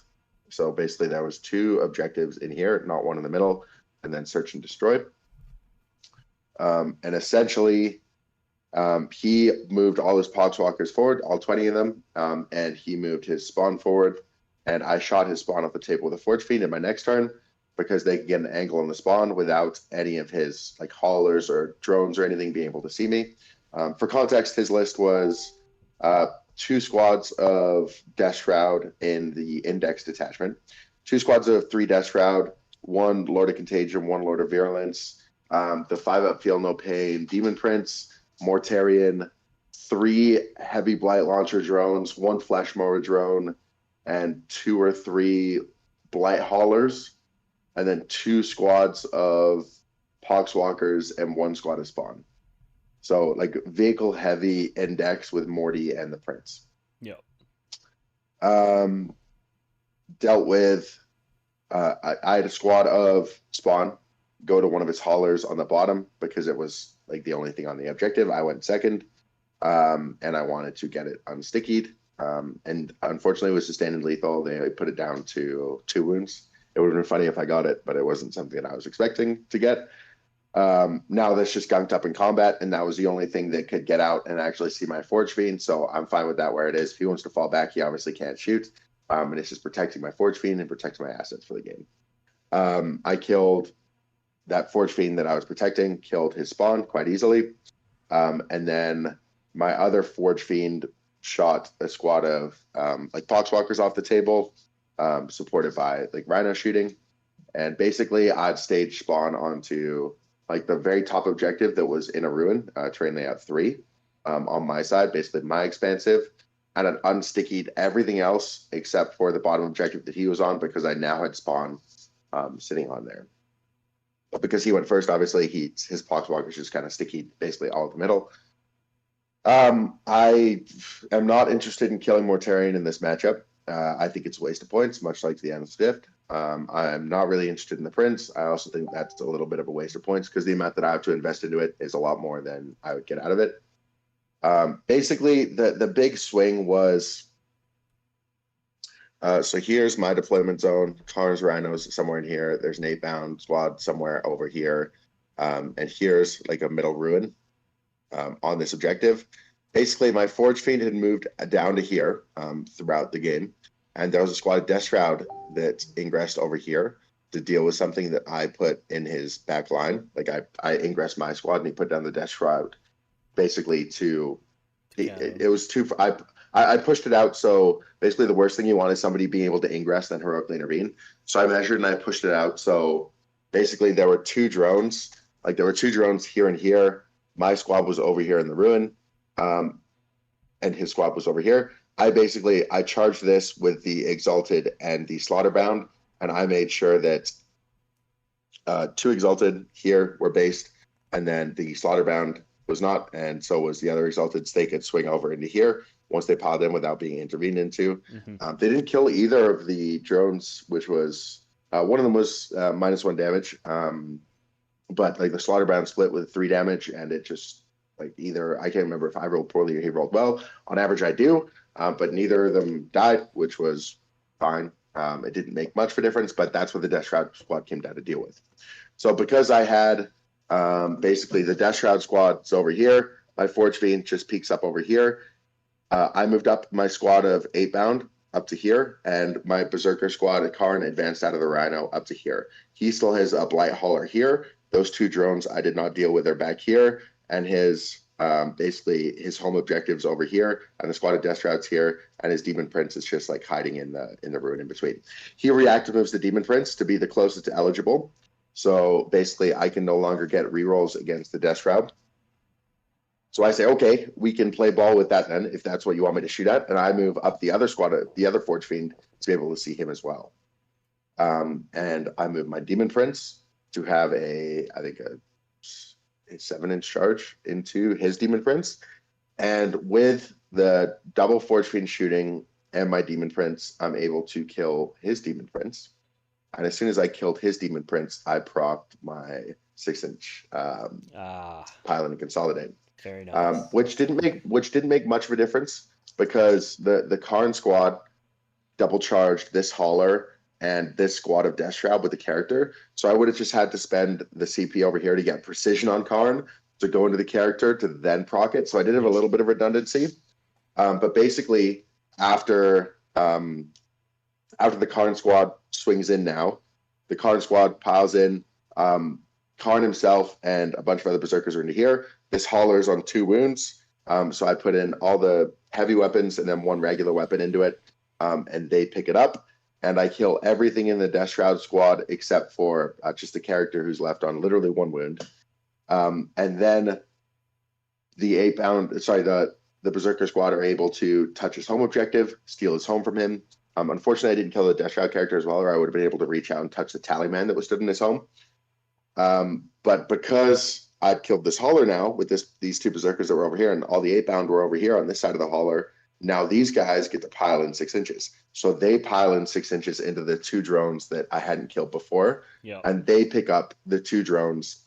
So basically, because I was able to proc the 6-inch with the Berserker squad, the Prince, and 8-bound, I was able to kill his Prince, kill a hauler, kill 2 drones, steal his home, kill the Death Shroud, put the Death Shroud character on 1 squad, on literally 1 wound, and now my entire army is basically within range of the -1 damage from the Prince over here if I need it.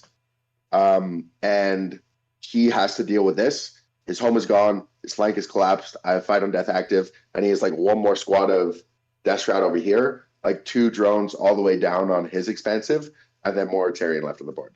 And I still have my entire Mobrick in the Rhino, and everything spread out across the other objectives. And it's just basically like the game devolved into me rotating my entire army within 12 inches of the Prince. So when Death Shroud came in, they would be -1 damage whenever they went to melee. Then they're just going to bounce, and then they can be dealt with one of the 2 Berserker squads.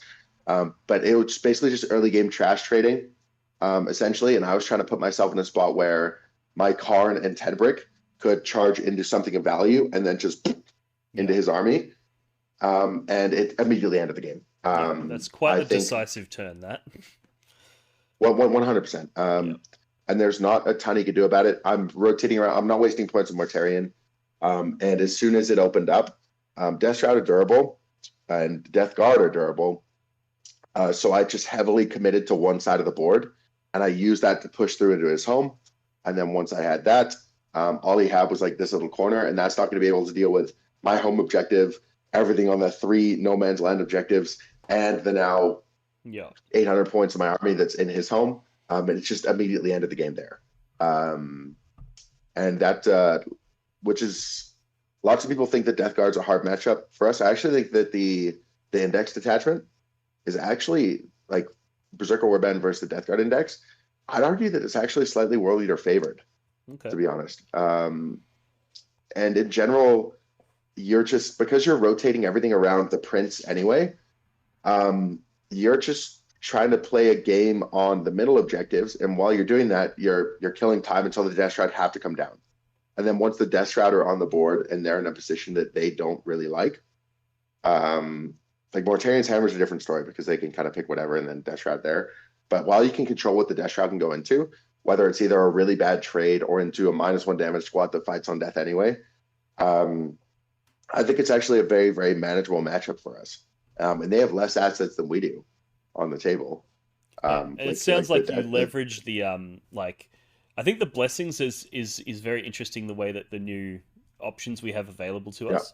Being able to leverage the sustained and the lethals and then pivot into the consolidate after killing something. Whereas I think a lot of people are going to intuitively, they're going to select the consolidate and then either sustain or lethals depending on the matchup.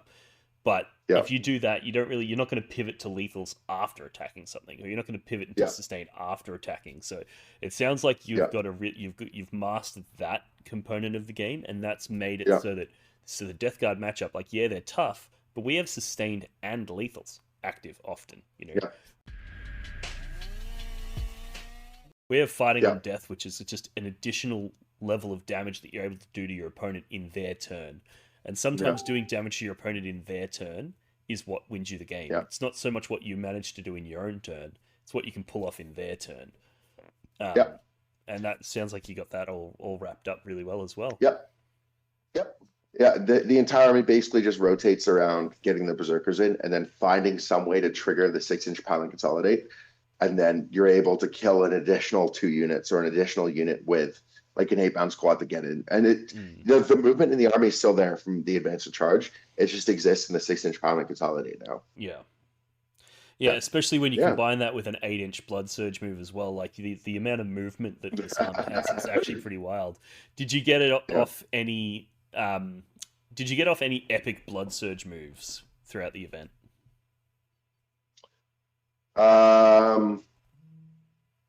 Yes. So I guess it's kind of an important thing to talk about in my Grey Knight game. So there was a Grandmaster Dread Knight here. Here's his home objective, and I'm staged. Like, here's Grandmaster, here's his home objective, and I'm staged up at the middle here. I move my Berserker squad down, and I put my Berserker squad to charge into his Grandmaster. I base everywhere I can, and everybody else is running directly this way with the 8-inch charge, directly this way, and they're staging here. So with the 6-inch pile and consolidate, after I kill his Grandmaster, they can get onto his home objective.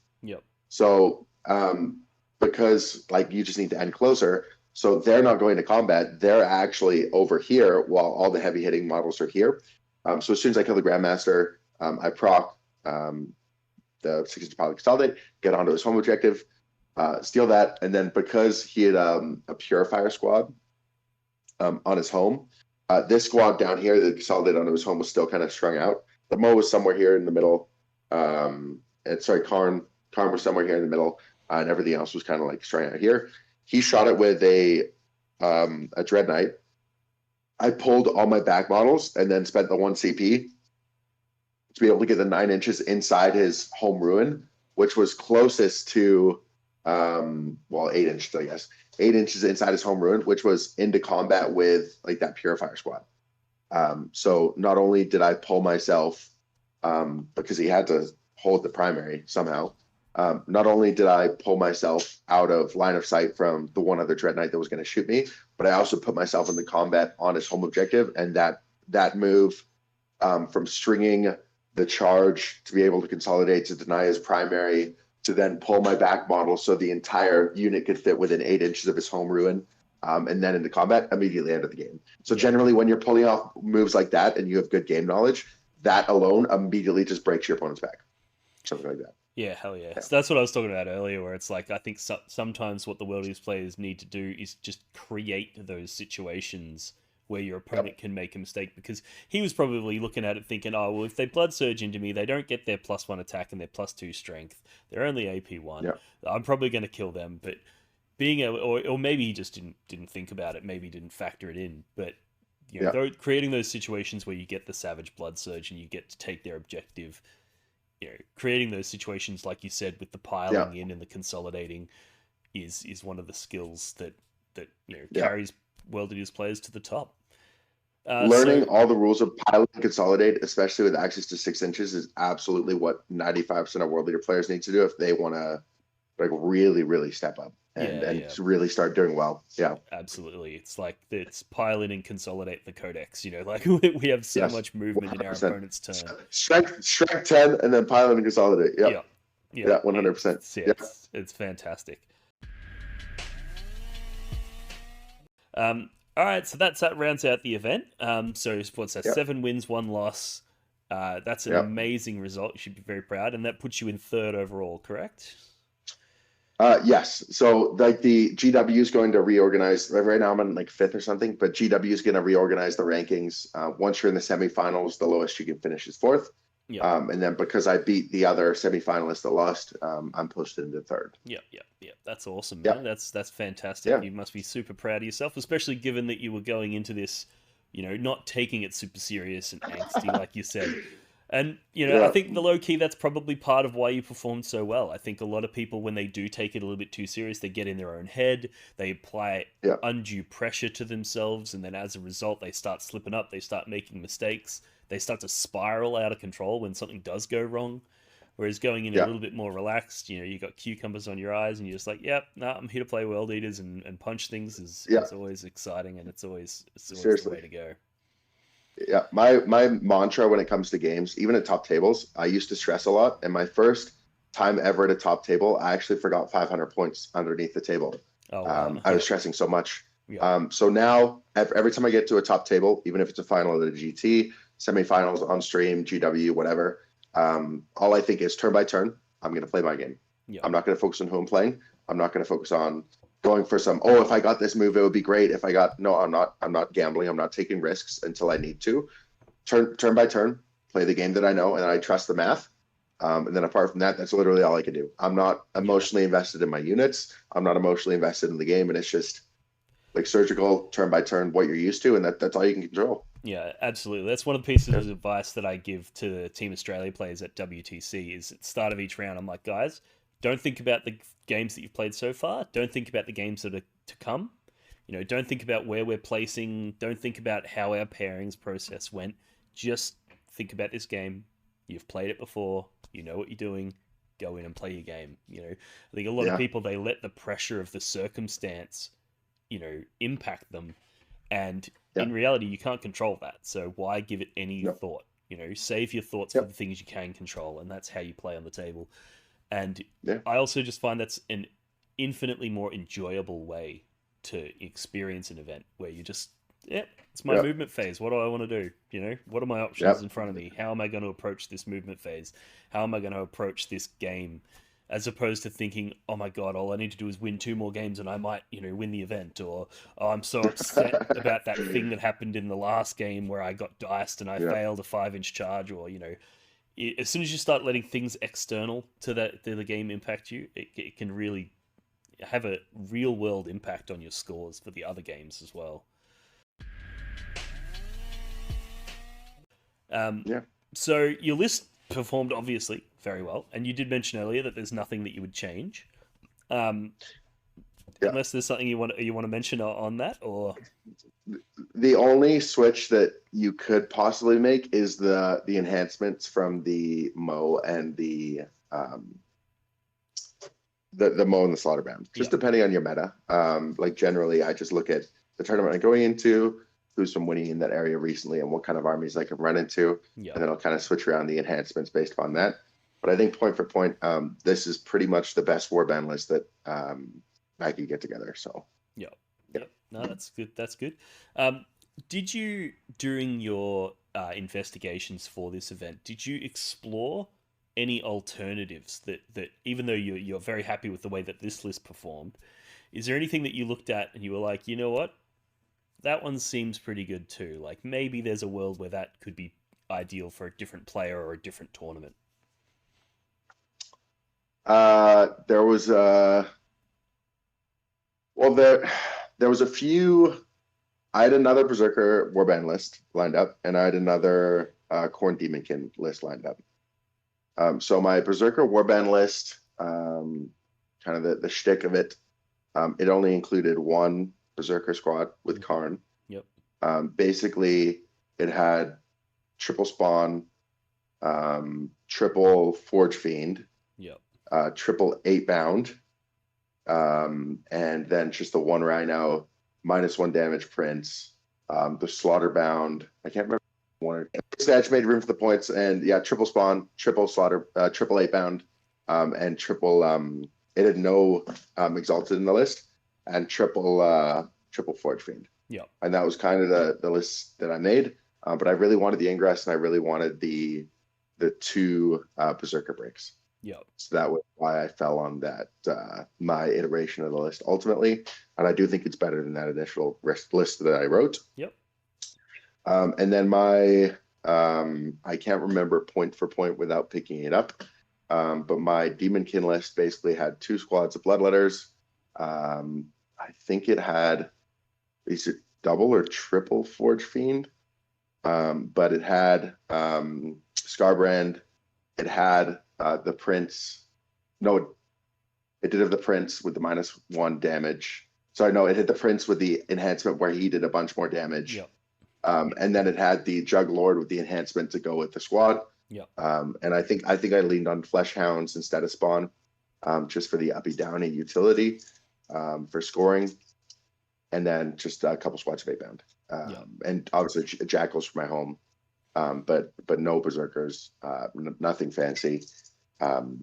And although that Lance and Twin Linked is a powerful drug and Scarbrand is awesome, I just settled on the Berserker Warband list because it was something that I felt was a lot more traditional than what I was used to playing, and I felt a lot more comfortable playing into, again, guys like John Lennon, guys from Team Canada, and other guys that I'm used to seeing at top tables up here in Canada. So that's why I brought that. But Demonkin does have some spice, and I'm probably going to be running it for fun when I have some time for some practice games, and then maybe I'll bring it to an event and see.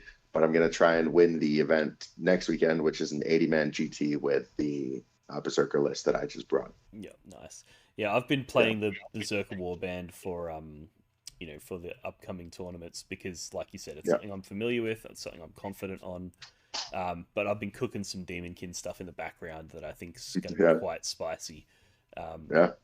So I think generally those 2 detachments are the way to go. Gun to your head, if you had to pick a third, which detachment would you pick? By Goretrack. Goretrack, yeah. Goretrack sounds like the most fun to me. Maybe just second to Khorne Demonkin because that Bloodletter trick just has so much potential. Yeah. But being able to do all the reactive moves and all the shenanigans of Goretrack, there's a local bloke that's doing pretty well with Goretrack as well. Yeah. So that's really exciting to see as well. And I'm really happy that the Codex actually finally has a fair bit of depth. I think a few points changes here and there, tweaks might increase that depth by making some of the various units that see less play, bring them into the fold. Like a Mauler Fiend in Goretrack that can run through walls is a hell of a drug. And, there's a few bits and pieces that we could play with if we tweak the points a little bit. But yeah, overall, I'm very happy with the Codex. What's your reaction to the release of the Codex? I loved Exalted 8-bound, and I loved Angron. Yeah. So when I first saw it, I was a little bit disappointed. But now, after playing some games with it, the biggest winners are Spawn, the Forge Fiends, and that Prince. They are unbelievably valuable, and as a result, I think that we're more competitive than we were in the Index. That's my opinion. Yeah. We still have access to Advance and Charge and Berserker Warband, except now it's literally more reliable than it was. Yes. And the +2 to move got baked in. So I'm not spending my Corn Lottery trying to get extra movement to be able to compete in the game. I'm spending my Corn Lottery on extra damage and extra movement with the Piling Consolidate when I need it. And then spending my CP on the movement for it consistently when I need it. Yeah. So I think that it's more competitive than the Index. Yeah, I agree. And I also think that Angron, as much fun as he was to play, I actually got rid of him, maybe six months ago before the I know. thing, Yeah. because I just found that he was a little bit of a crutch. I found that often Yeah. I would win games that I didn't deserve to win off the back of a resurrection. And That's funny though. And yeah, it is very funny. Yeah. And I would lose games that I feel like I should have won because he died early and just never got resurrected, and you kind of feel robbed. You feel like, come on, surely at some point he should have come back, and he just never does. Yeah. And I just didn't like the fact that so much of the apparent agency in the army was tied to such a wildly unpredictable, mechanic. There was one game where I was playing against a Black Templars guy where I resurrected Angron 3 times, and he was so mad, and I was having so much fun, and it was such an awesome, memorable game. But at the same time, like, I could see him feeling dirty. He was so dirty on that because he was just like, "This is ridiculous. How am I supposed to beat this when Angron just keeps coming back, rapid ingressing in, charging something, killing it? Then he turns his whole army on it, kills Angron, and Angron immediately comes back, and then rapid ingresses in, and it's like, this is ridiculous." And yeah, I just think it wasn't a healthy thing for the faction. Those are good times. They were good times. They were very good times.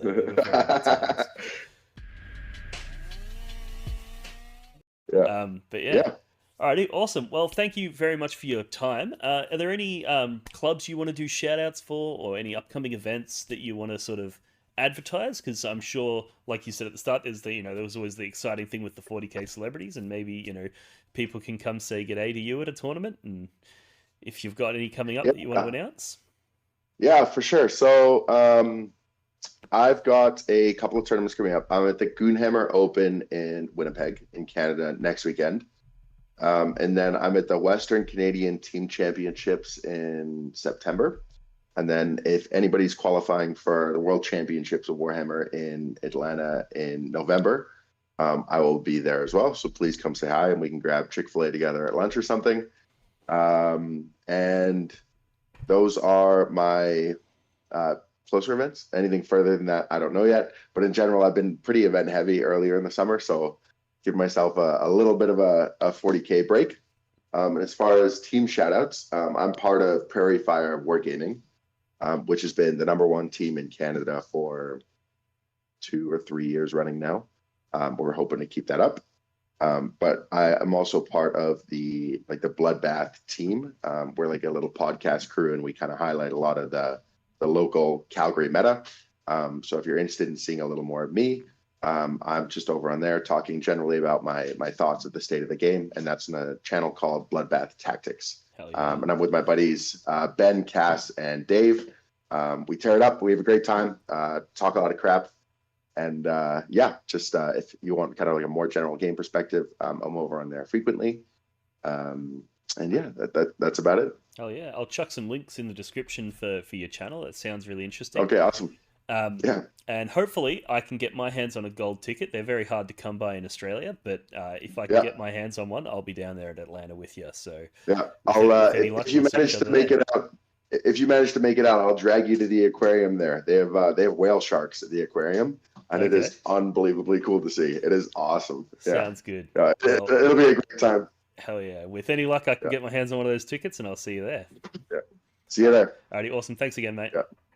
Alrighty, guys, if you enjoyed that, please like, subscribe, comment, all that good shit. You know what to do. And if you want to show your support, head over to blogforthebloodgod.com, where you can join our Patreon and our Discord and all of that good stuff. You can pick up some merchandise, and all of the proceeds of which go towards helping me fund the channel and keep these fantastic conversations coming for you guys. And I very much appreciate all of the support that we do get over on Patreon and Discord. So with all that being said, thanks again for tuning in, guys, and I'll see you in the next one.